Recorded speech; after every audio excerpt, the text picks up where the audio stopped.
저와 여러분은 하나님의 긍휼을 받은 사람들입니다. 지난번에도 죄의 심각성을 얘기했지만요. 어, 이스라엘 백성들은 누룩, 다시 말하면 곰팡이 같은 게 자기 집이나 이런 곳에 퍼지지 않도록 되게 경계를 많이 했습니다. 왜냐하면 그 누룩 같은 게 퍼지는 게 되게 빨라요. 그런 어떤 나쁜 것들은요, 쉽게 퍼져요. 그것처럼 죄라는 것도 쉽게 오염되고 쉽게 무너져 버립니다. 제가 칼럼에 썼는데요.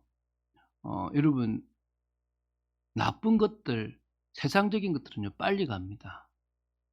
이제 청소년들에게 11월 11일은요, 되게 중요한 날이 되어 버렸어요.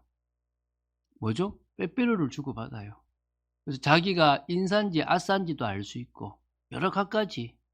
그래서 또 어제 보니까 11월 11일은 빼빼로 데이가 아니라더라고요. 소떡소떡 데이라더라고요. 그래서 소떡소떡 거꾸로 하니까 딱 11월 11일이 야, 상술 좋다. 크리스마스도요. 뭐가 돼 버리냐 그러면 빠져버렸어요. 주인공이신 예수님은 빠져버렸고 누가 남습니까? 산타가 남고 연인들의 축제가 돼 버려요. 죄라는 게 얼마나 심각하냐 그러면 죄에 오염된 우리는 하나님이 원하시는 것을 하기보다는 자기 몸이 좋아하고 자기 마음이 좋아하는 것들을 하려고 해요. 그래서요, 그 죄 때문에 우리도 모르게 결국은 고통을 받고 저주와 재앙이 오고 그 속에서 우리는 멸망당하다가 지옥 가야 될 그런 존재입니다. 그런데 그런 인생 속에서 감사하게도 우리가 의에 줄이고 목마른 자가 된 거예요. 아, 내가 이 죄 문제를 해결해야 되는데 내가 이 해결 못하면 안 되는데라는 마음이 생긴 거예요. 그것도 하나님 주신 은혜거든요. 그렇게 보니까 이 죄의 기준을 충족시킬 수 있는, 이 의의 기준을 충족시킬 수 있는 분은 예수 그리스도밖에 없다는 거예요.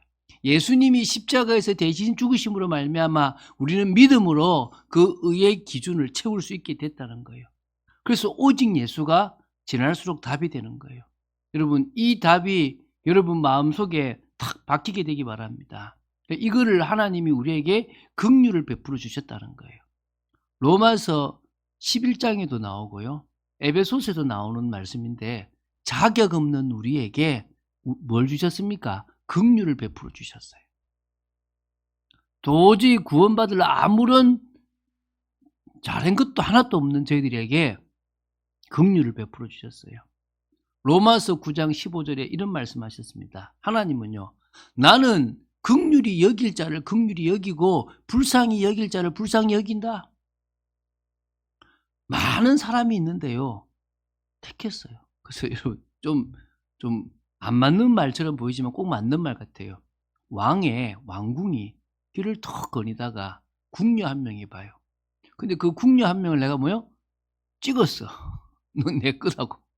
그러면 그 궁녀는 뭘 입었습니까? 왕의 은혜를 입었으니까 성은을 입은 거죠. 그럼 갑자기 상궁이 되든지 빈이 된다는 거예요. 76억, 80억 되는 인구 가운데 저와 여러분이 하나님으로부터 택함을 받았어요. 넌 내 거다. 내가 너를 구원할게. 이게 긍휼이에요. 아무 자격 없는 우리에게. 그래서 하나님의 긍휼이 우리에게 너무나 큽니다. 그 긍휼을 받은 우리도 긍휼을 베풀기를 원하는데요. 첫 번째 볼 게 뭐냐면 이 시대는요, 긍휼함이 없는 시대입니다. 언제나 판단하고 주로 비판하고 정죄합니다. 정치하는 사람들 보십시오. 무릎 뜯으려고 난립니다. 사람들 볼 때요, 수로 잘못된 걸 비판하는 경우들이 많아요. 목사들 세계도 보면요, 틀렸다 맞다 이런 것들을 많이 생각해요. 어떤 의미에서는 긍휼함이 사라져버린 시대가 되어가는 겁니다.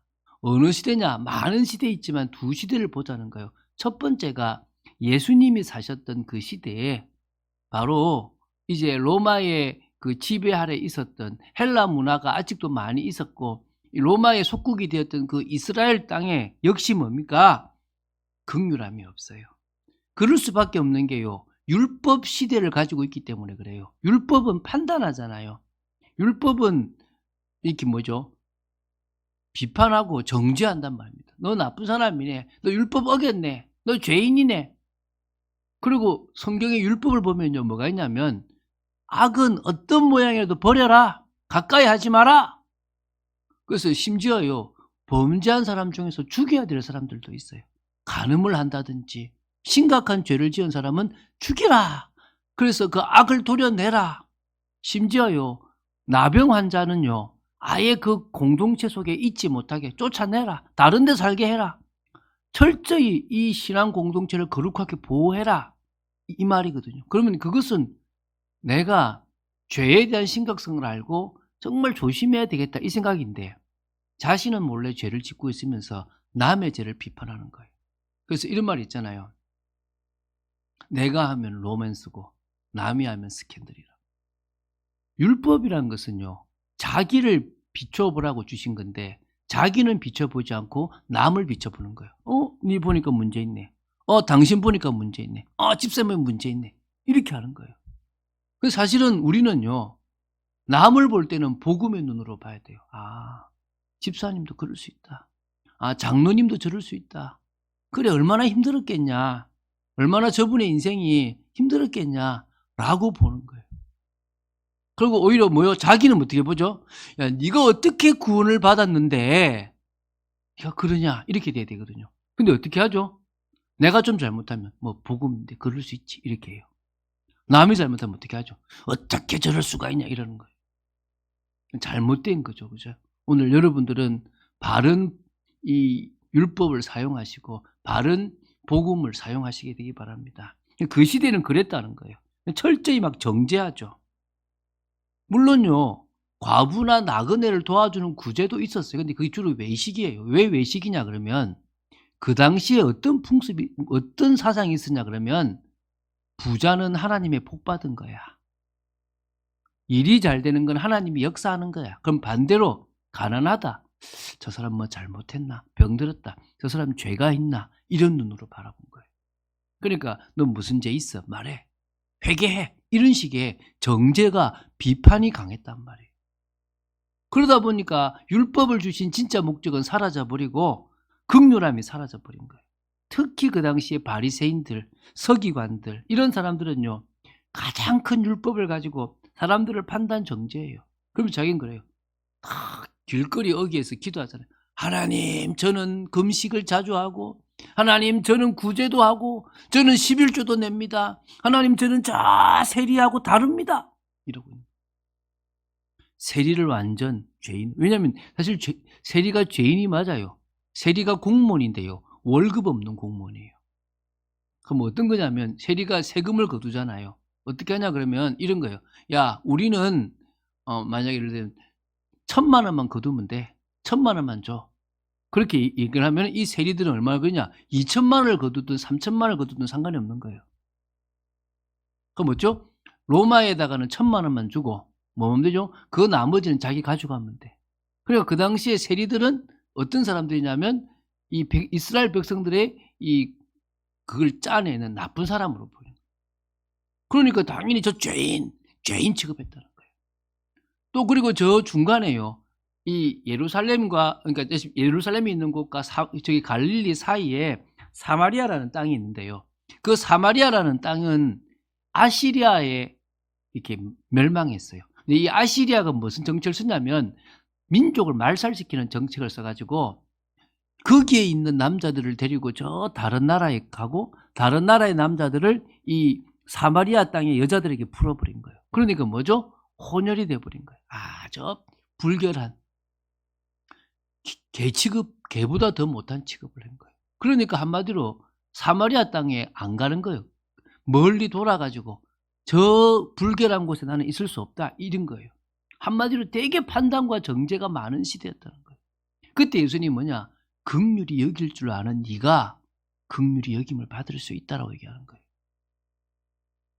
이 시대도 마찬가지예요. 여러분, 이 시대가 어떤 시대입니까? 무정하고 원통하고요. 그 원통함을 풀지도 않고 모함하고 절제하지 못하고 사납다고 디모데후서 3장 3절에 분명히 말하는 시대입니다. 이게 지금 두 번째입니다. 넘어갔습니다. 그래서요, 자신들의 단체가 추구하는 사상, 이념, 이익이 맞지 않거나 해가 된다면요, 가차없이요, 막 해도 가하고 테러도 가하고 또 모든 수단을 다 동원해서 정죄를 하는 게 그게 뭡니까? 지금 이 시대예요. 철저히 자신과 이익을 위해서 움직이는 시대가 돼버린 거예요.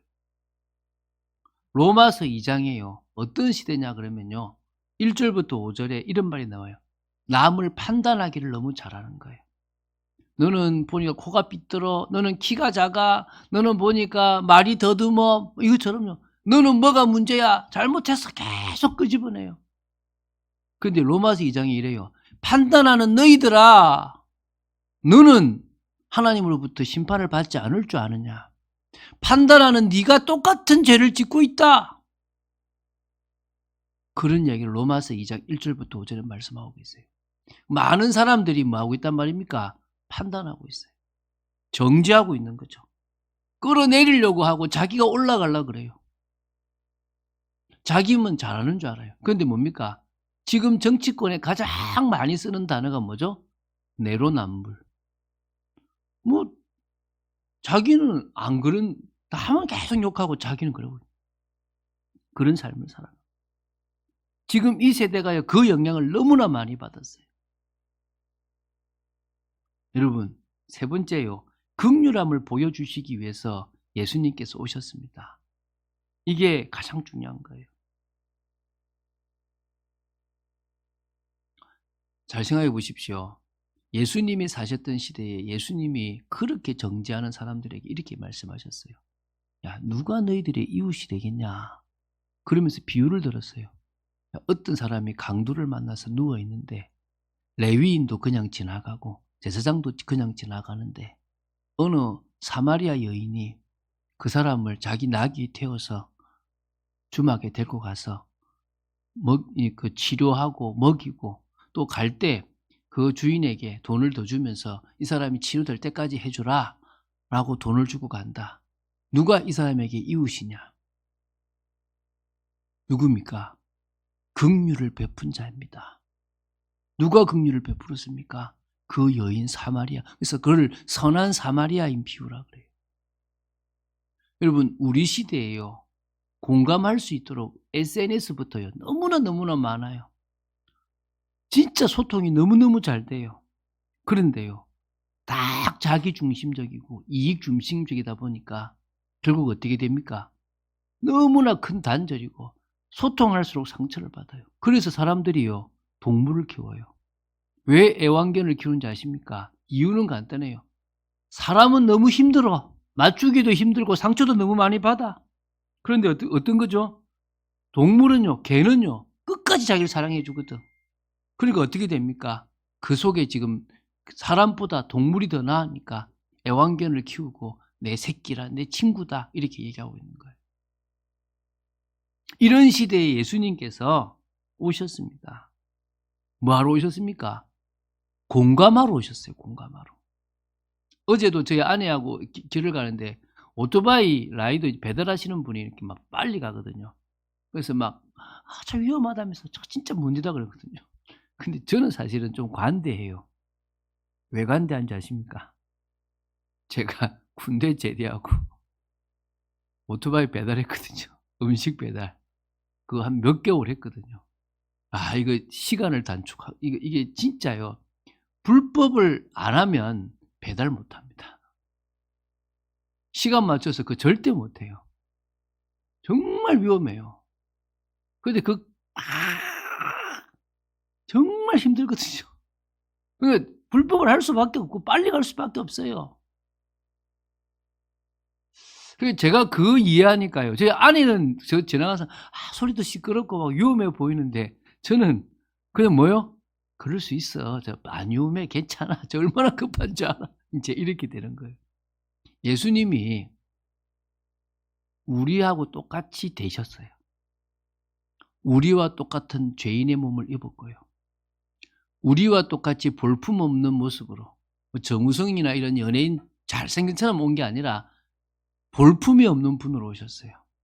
그것도 저 마구간에서 태어났어요. 목수의 아들로 사셨어요.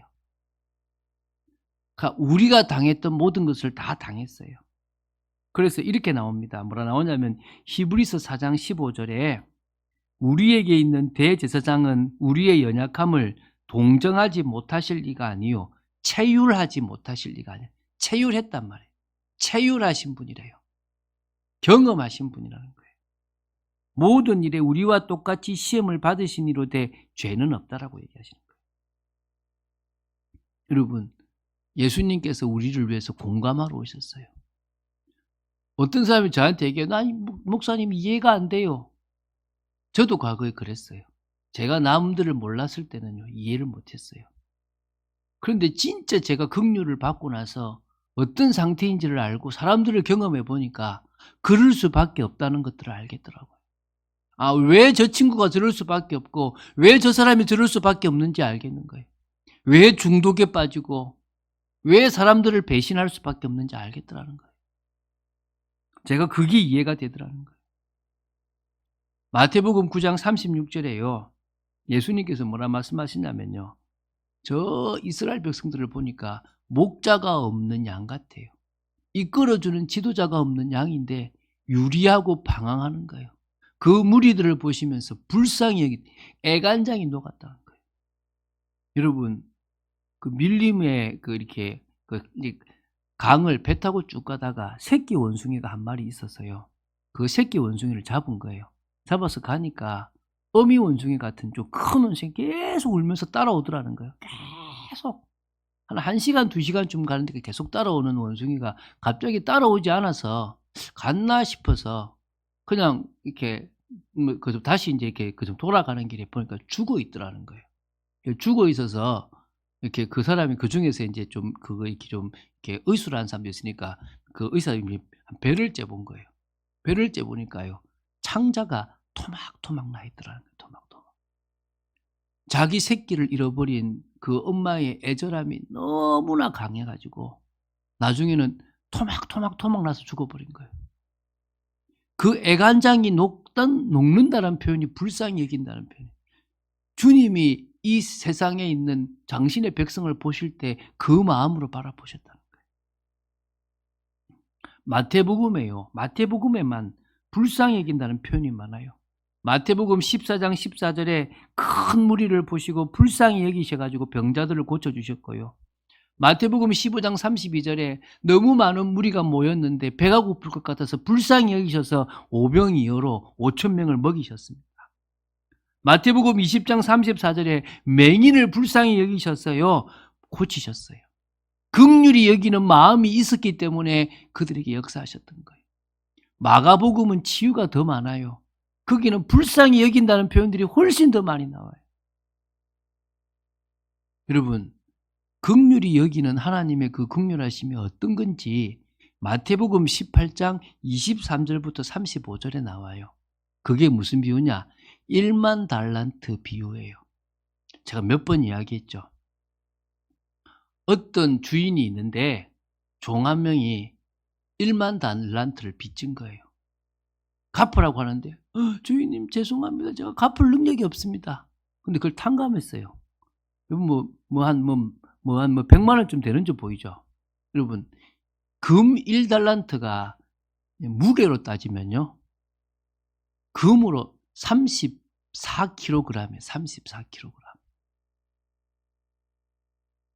많게 잡으면 56인데 작게 잡아도 34예요. 제가 금 한 돈이 3.35g입니까? 그게 20만 원 넘잖아요.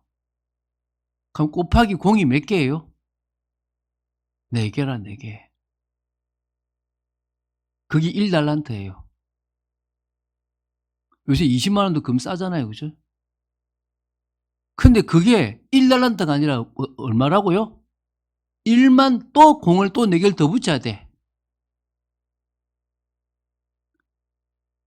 계산돼 얼마입니까? 그거는 1달란트가 20억에 거기다 공 4개를 더 붙여. 100, 1000, 조. 10조입니까? 20조. 20조가 되는 거예요. 그걸 탕감받은 거야. 근데 지나가다가 100데나리온을 빌려준 사람한테 돈 내놔라 그런 거예요. 안 주니까 그 사람을 데리고 감옥에 간 거야. 근데 100데나리온이 얼마냐? 우리 1데나리온이 그 당시 장정이 버는 하루 품삯이에요. 그럼 15만 원이죠, 요새. 50만 원 잡읍시다. 50만 원. 50만 원 크게, 통 크게. 50만 원 잡으면 100데나리온 얼마입니까? 5천이죠. 이런 거야. 내가 주인한테 20조가 되는 큰 돈을 탕감받아 놔놓고 옆에 있는 사람 5천만 원도 안 되죠. 한 1,500밖에 안 돼. 그 돈 안 갚는다고 저기 경찰서 데리고 가서 고소한 거야. 이걸 어떻게 얘기하냐 그러면 이런 거예요. 너희들이 지은 죄가 20조다. 1만 달란트다. 너희들이 하나님한테 지은 죄가 1만 달란트인데 고작 너희들한테 잘못한 5천만 원도 안 되는 그 죄값에 나는 저놈 절대 용서 못해. 나는 저놈을 씹어 돌리기 전에는 안 돼. 이러고 있다는 거예요. 그 비유예요. 그 비유. 긍휼을 베푸라는 거예요. 여러분, 정말 여러분이 긍휼을 베푸시게 되기를 바랍니다. 그게 진정으로 여러분이 하나님 앞에서 해야 될 일인 줄 믿습니다. 자, 그래서요, 두 번째입니다. 긍휼히 여기는 자는 복이 있습니다. 왜 복이 있느냐? 첫 번째가 하나님의 마음, 하나님의 긍휼과 공감할 수 있기 때문에 복이라는 거예요. 여러분, 하나님의 인자하심이라는 말, 하나님의 자비하심이라는 표현, 하나님의 긍휼하심이라는 표현을 한마디로 말하면 히브리어로 헤세드라 그래요. 헤세드. 이게 바로 죄인에게 베풀어 주시는 최고의 은혜. 그 1만 달란트 빚진 자에게 그것을 탕감해 주는 그 은혜가, 그것도 값없이 아무 노력 없이 해주는 그 은혜가 뭐라 말입니까? 헤세드의 은혜라는 거예요. 여러분, 이 마음을 알아야 돼요. 왜? 그 영혼을 너무나 사랑하시기 때문에 주시는 긍휼이에요. 우리를 너무나 사랑하셔서 자격 없는 우리에게 베풀어 주신 긍휼이에요. 그 긍휼함을 아는 것 자체가 복이에요. 시편 103편 13절에 이렇게 나옵니다. 아버지가 자식을 긍휼히 여김같이 여호와께서는 자기를 경외하는 자를 긍휼히 여기시나니. 아버지가 자식을 긍휼히 여기는 것보다 훨씬 더 주님께서 우리를 긍휼히 여기시는데 누구에게요? 여호와를 경외하고 두려워하는 자를 뭐 하신다고요? 긍휼히 여기신대요. 이사야 55장 7절에 이런 말씀이 있습니다. 악인은 그의 길을, 불의한 자는 그의 생각을 버리고 여호와께로 돌아오라. 그리하면 그가 긍휼히 여기시리라. 우리 하나님께로 돌아오라. 그가 너그럽게 용서하시리라. 여러분, 죄인은요 벌 받습니다. 근데 그 벌을 면할 수 있는 가장 확실한 방법은 회개예요. 회개는 잘못했습니다. 말만 하는 게 아니라 그 잘못된 상황에서 돌아서 하나님을 바라보러 가는 거예요. 저는 내 힘으로 살았습니다. 이제는 하나님이 주신 힘으로 살겠습니다. 그게 뭐라고요? 돌아서는 회개예요. 그럴 때 하나님은 벌을 내리시겠다고 했던 것도 돌이키세요. 그게 긍휼입니다. 여러분, 긍휼히 여기는 자가 왜 복이냐? 두 번째, 세상 사람들의 모습, 그 상태와 공감할 수 있다는 거예요. 여러분, 가난한 사람과 공감할 수 있습니까? 저는 공감해요. 저는 진짜 가난했거든요. 진짜. 저는 고등학교 1학년 때까지, 그러니까 초등학교 1학년 때부터 고등학교 1학년 때까지 방 한 칸에 살았어요. 제가 초등학교 4학년 때 처음으로 가구다운 가구가, 그것도 조그마한 아기 가구가 하나가 들어왔어요. 그전에는 다 이게 천으로 된 거 있잖아요. 쓰다가 버리는 거 있잖아요. 그런 거에다 옷을 집어넣고 살았어요. 왜? 가난했어. 저는 가난한 게 뭔지 알거든요. 가난한 게 뭔지 안다고요. 그러니까 가난한 사람을 제가 뭐 할 수 있느냐? 공감할 수 있는 거예요. 고통받는 사람이 어떤 건지 저는 알아요. 저는 제가 잘못해서 사람이 죽었거든요. 그 죄책감으로 오는 것도 저는 안단 말이에요. 아파봤고 다쳐봤고. 저희 집에 장애인 고모가 있었거든요. 다운증후군. 정말 부끄럽더라고요. 나중에는 막 이렇게 막 얼굴 보고 있으면 막 싫어요. 막 그 고모가 먹었던 음식은요, 막 불결해서 못 먹겠더라고요. 그러다 보니까요, 저는 장애인 가정을 조금 이해하게 되더라고요. 공감할 수 있는 게 얼마나 큰 축복인지 저는 조금씩 알겠더라고요. 사람들이 문제를 당해서 고통받는데 그게 얼마나 어려운지 힘든지. 옛날에 그랬거든요. 대학생 때. 야, 이 자식아, 왜 믿음이 없어? 야, 믿고 가면 되지. 그렇게 믿음이 없어. 이랬거든요. 근데 제가 진짜 믿음 없는 상황을 한번 가보니까 믿음 가지기가 어렵더라고요. 하나님은 우리가 세상 사람들과 공감하기를 원해요. 제가 여러분들을 공감할 수 있는 게 진짜 은혜인 것 같아요. 저는 그럴 자격이 없는 사람인데 그렇게 만들어진 것 같아요. 세상에서요, 사람들에게 실수하거나 순간적으로 잘못한 그런 사람들을 향해서 우리는 뭐 해야 됩니까? 긍휼함을 베풀어 줄 수 있어야 돼요. 물론 고의적으로 죄를 짓는 사람에게 긍휼을 베풀라는 말은 아니에요. 성경에 잘못해서 사람을 죽이면 도피성이 있지만 그 도피성에 들어가 있다고 하더라도 그 사람이 고의로 지은 죄라는 것이 밝혀지면 끄집어내라 그랬어요. 여러분, 조주빈이라는 사람이나 이런 사람처럼 아주 악하게 사람들을 한다면 그건 잘못됐겠죠. 그 죄를 회개하지 않는다면, 돌아서지 않는다면 용서할 수 없겠죠. 그러나 실수로 잘못할 수 있잖아요. 또 너무나 가난해서 그럴 수도 있잖아요. 저는 구원받기 전에 저런 모습들이 있었거든요. 에베소서 2장 1절부터 8절에 보면요, 우리는 과거에 허물과 죄로 죽었던 존재다. 그때 우리는 세상 풍조를 쫓아다녔고 그때 우리는 공중의 권세 잡은 자를 따라갔던 그런 존재다. 육체와 마음이 원하는 것을 하여 본질상 진노의 자녀였다. 그게 우리였다. 그런 우리에게 하나님께서 긍휼을 베풀어 주셨다.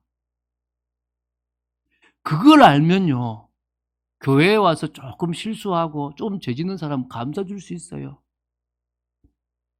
그래서 제가 우리 교회 그러잖아요. 혹시 잘못한 거 있으면 말하지 말라고. 혹시 성도 중에 잘못한 게 있으면 감싸 주자고.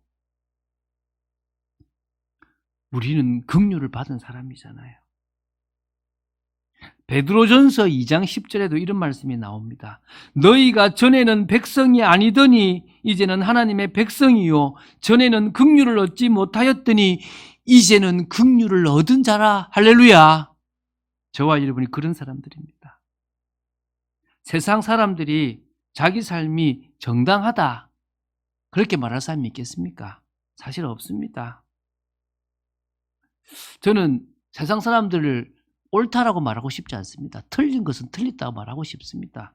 잘못된 것은 잘못됐다고 말하고 싶습니다. 거기서 나와야 된다고 말하고 싶습니다. 그러나 정죄 눈으로 보지 마십시오.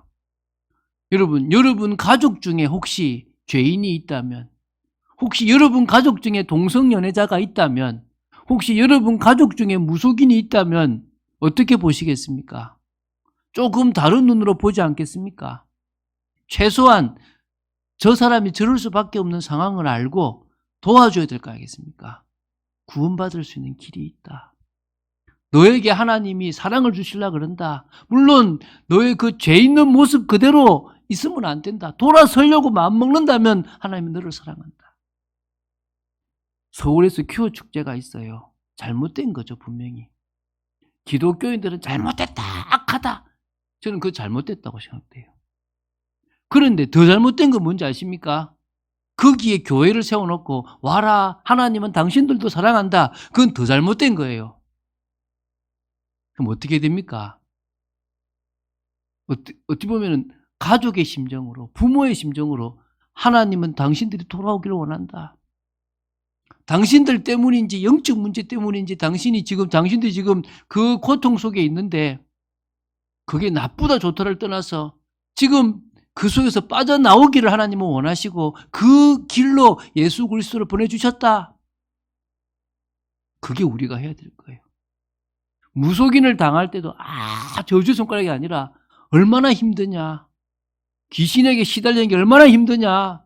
하나님은 당신을 사랑하신다. 당신이 그 속에서 나올 수 있도록 예수님께서 십자가에 죽으셨다. 그것을 전하기를 원하시는 거예요. 정말 고통받는 사람들을 위해서 울 수 있는 게 우리가 해야 될 것이 아니겠습니까? 그들이 돌아온다면 언제든지 용서해 줄 수 있는 마음. 자, 세 번째입니다. 이게 좀 어려워요. 나에게 범죄한 사람들에게까지도 주님은 긍휼을 베푸시기 원해요. 여러분, 주기도 하잖아요. 우리가 우리에게 죄 지은 자를 사하여 준 것 같이 우리 죄를 사하여 주십시오. 이렇게 기도해요. 여러분, 1만 달란트도 마찬가지죠. 야, 너가 볼 때 죄인이라고 생각되는 너희 옆에 너한테 잘못했던 그 사람을 용서해 줄 수 없겠니? 내가 너의 죄를 용서했는데. 저는 이것 때문에요, 나한테 해코지한 사람들을 용서하기 시작했어요. 어떨 때는 자존심도 상하고 어떨 때는 막 손해도 되는데 저주하지 않으려고 하는 거예요. 왜? 하나님과 나와의 관계가 끊어지면 다 끊어지니까. 그 사람을 용서하라는 말씀 때문이 아니라 나한테 잘못한 저 사람 때문에 내가 손해도 입었는데 그 손해뿐만 아니라 하나님과의 은혜의 관계도 끊어져 버리면 나는 더 큰 손해라는 겁니다. 최소한 그 손해를 보지 않기 위해서는요, 독을 품지 마세요. 뭐라고요? 그래, 내가 진짜 미친 개한테 물렸다고 생각하지. 나는 뭐 주님 바라보자, 용서하자, 그냥 아무 일 없었던 것처럼 생각하자. 여러분, 빌립보서 4장 5절에 이렇게 말씀하십니다. 너희 관용을 모든 사람에게 알게 하라. 주께서 가깝다. 이렇게 표현합니다. 야고보서 2장 13절에 이렇게 말씀하십니다. 긍휼을 행하지 아니하는 자에게는 긍휼 없는 심판이 있으리라. 긍휼은 심판을 이기고 자랑하느니라. 너희들이 법대로 한다면 나도 너희들에게 법대로 하겠다, 이 말씀이에요. 여러분이 긍휼을 없이 한다면요, 하나님은 심판대 앞에서 그렇게 하시겠다는 거예요. 시간이 많이 지났지만 조금 중요한 것들을 마무리 짓겠죠. 세 번째입니다. 긍휼히 여기는 자는 긍휼히 여김을 받는데요. 언제 그러냐? 첫 번째, 우리에게 문제가 왔을 때. 여러분, 저 사람도 문제가 오고 저 사람도 사고가 난 것처럼요, 나도 사고가 날 수 있잖아요. 그런데 누가 내한테 해를 끼쳤을 때 내가 악착같이 받는다면, 나도 누군가를 잘못했다면 악착같이 다 돈을 토해내야 될 수도 있어요. 그런데 내가 사람들에게 긍휼을 베푸는 삶을 살아간다면 하나님께서 우리에게 와 있는 문제를 쉽게 해결하도록 길을 열어주시는 거예요. 하나님이 그렇게 뭘 베풀어 주신다고요? 긍휼을 베풀어 주시는 거예요. 혹시 우리가 실수하여 잘못했을 때 우리가 긍휼을 베풀었던 그것만큼 우리 역시도 하나님의 긍휼과 사람들의 긍휼을 받을 수 있도록 역사해 주신다는 거예요. 그래서 여러분, 긍휼을 베푸는 것은 여러분에게 이익이 됩니다. 여러분도 그런 경우가 있을 수 있거든요. 두 번째요, 인생을 살아가는 중에 하나님은 늘 우리에게 뭘 베풀어 주신다고요? 긍휼을 베풀어 주세요.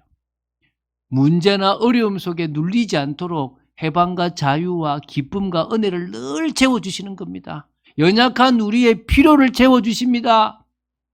저는 그걸 경험했거든요. 여러분, 긍휼을 베푸시는 주님의 그 긍휼을 늘 받을 만큼 긍휼히 여기는 삶을 살아가는 여러분 되시기 바랍니다. 그리고 마지막입니다. 죽고 난 이후 우리가 하나님의 심판대, 예수님의 그 심판대 앞에 설 건데요, 그때 우리는 뭡니까? 긍휼히 여기는 그 마음을 보시고 또 우리가 믿었기 때문에요, 주님은 우리에게 진정으로 무죄편결이라는 긍휼을 베풀어 주신다는 것을 믿으시기 바랍니다. 우리는 그것 때문에 천국이란 곳에서 영원히 살아갈 수 있는 거죠. 자, 결론 맺겠습니다. 여러분이 구원받았고 긍휼을 받았습니까? 그러면 하나님과의 관계가 최고 중요해요. 돈 버는 것보다 하나님과의 관계가 중요해요. 여러분이 건강하는 것보다 하나님과의 관계가 더 중요해요. 여러분이 사업이 성공하는 것보다 하나님과의 관계가 더 중요해요. 사단은요, 이 하나님과 여러분의 관계를 끊으려고 그래요. 그 끊는데 뭐를 쓰느냐? 여러분의 감정을 활용해요. 미운 사람이 있습니까? 여러분에게 잘못하는 사람이 있습니까? 그러면 어떻게 합니까? 부글부글 끓어요. 머릿속에서 계속 그 사람은 욕을 해요. 멱살을 잡고 막 난도질을 합니다. 그러면요, 여러분 죄 짓는 거예요. 그럼 누구와 관계가 끊어지죠? 하나님과 여러분의 관계가 끊어져요. 어떻게 하면 됩니까? 주님, 저는 주님이 저에게 베풀어 주신 그 긍휼을 생각하고 제가 주님으로부터 받은 은혜가 크기 때문에 그냥 더 이상 그것을 문제 삼지 않겠습니다. 조용히 덮겠습니다. 저 사람이 나한테 사과는 하지 않았으니까 내가 그 사람을 막 특별히 좋은 관계를 맺을 필요는 없다면 안 하겠습니다. 그러나 하나님, 저는 저 나쁜 사람 때문에 하나님과의 그 은혜 관계를 끊어버리지 않겠습니다. 저는 오늘 그 가장 중요한 이 관계 속에서 나아가겠습니다. 많은 사람들이요, 자식이 힘들게 하면요, 예배가 안 돼. 남편이 힘들게 하거나 아내가 힘들게 하면 예배가 안 돼. 사업에 문제가 생기면 예배가 안 돼요. 왜 그렇죠? 우선순위가 바뀌어 있는 거예요. 사업이 힘들수록 난 더 은혜 받으시기 바랍니다. 사람과의 관계가 힘들수록 나는 더 은혜 받으시기 바랍니다. 그럼 여러분이 넘어설 수 있는 거예요. 하나님은 그런 여러분 되시기를 바랍니다. 그런 축복을 누린 여러분 되시기를 주 예수 그리스도 이름으로 축원드립니다. 주는 그리스도시요 살아계신 하나님의 아들이심을 고백합니다. 오늘 중요한 말씀 주심을 감사합니다. 성령의 충만함 받는 저희들 되게 하시고 하나님의 은혜 가운데 들어가는 저희들 되게 하시고 긍휼을 풍성하게 받은 저희들이 풍성한 그 은혜 받은 그 긍휼만큼은 아니더라도 우리에게 잘못한 사람들을 진정으로 용서하고 긍휼을 베풀고 불쌍히 여기는 마음이 있도록 지켜 주시옵소서. 가난한 사람, 힘든 사람에게는 쉽게 할 수 있겠지만 잘못한 사람까지도 긍휼을 베풀 수 있을 만큼의 정말 수준 높은 긍휼이 있도록 저희들을 지켜 주시옵소서. 주 예수 그리스도 이름으로 기도드립니다. 아멘.